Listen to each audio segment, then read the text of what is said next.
The first video of the year, and it's a tale of redemption. Hi everyone, I'm Tom, and this is my second look at Assassin's Creed Origins. Now first off, I would like to apologize for my original review of this game, not because of the things I said, because at the time I made the video, the game was completely unplayable on my PC. But more in the way I explained myself in the video. I rushed the review, and in doing so I felt later on that the review was done improperly. However, it's the first video of 2018, and I put an additional shitload of hours into this game. So let's see if we can start this year off with a bang. Let's dive in.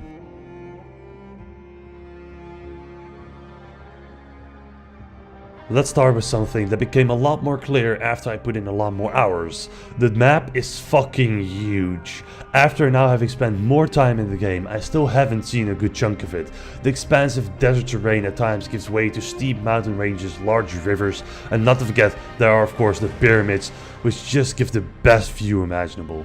Now on the one hand, this should not come as a surprise, seeing that Ubisoft took an entire extra year to develop Assassin's Creed Origins, and nearly everywhere it shows, not just in the map size, but also in the amount of side quests you have, the amount of enemy encampments you have, the diversity in NPCs and AI.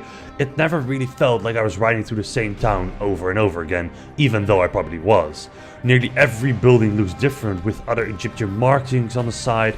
And also, due to the enormous amount of missions and a large map, you don't stay in one place very long, which always gives a fresh feel. But let's get into the real stuff. Your character and the story. And I'm going to give a small spoiler warning here, because I'm going to spoil the first hour of the game.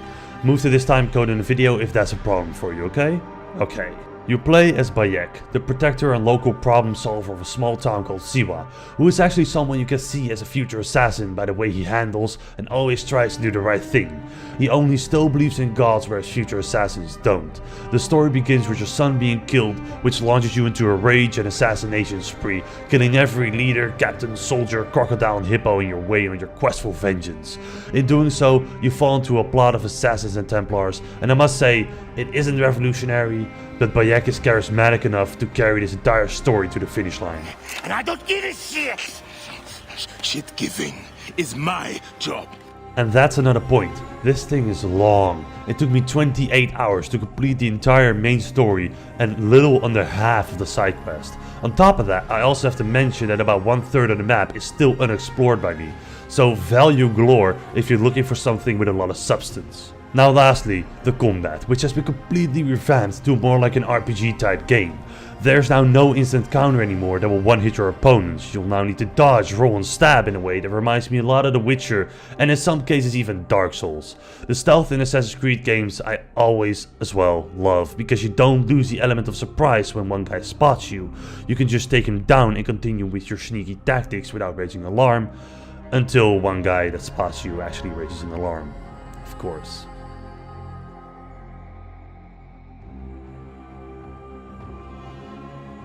A large point on the list is still performance. I have to say that it's a lot better than last time, but it still leaves a lot to be desired.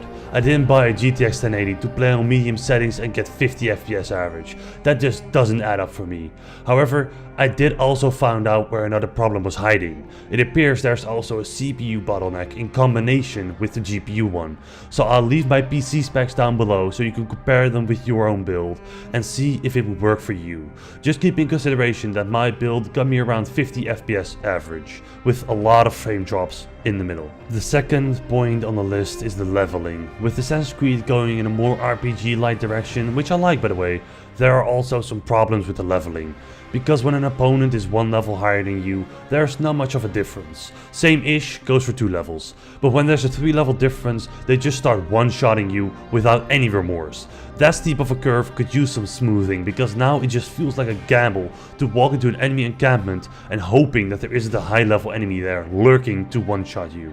Of course, they want you to counteract this, which leads me to my next and last point. The crafting is supposed to make you and your weapons do more damage to go toe-to-toe with higher level enemies. But in order to be able to upgrade them, you need to spend an additional 20 minutes standing in a spawning area of deers and crocodiles to kill them and collect their hides. The metal components you need for your upgrades can just be gotten from deconstructing your old weapons and bypass repetitive gameplay that way, but sadly there's no way to do the same for the hide part of the story. After a while you just find yourself underpowered and needing to repetitively kill animals to be able to stand a chance, which really tarnishes the experience.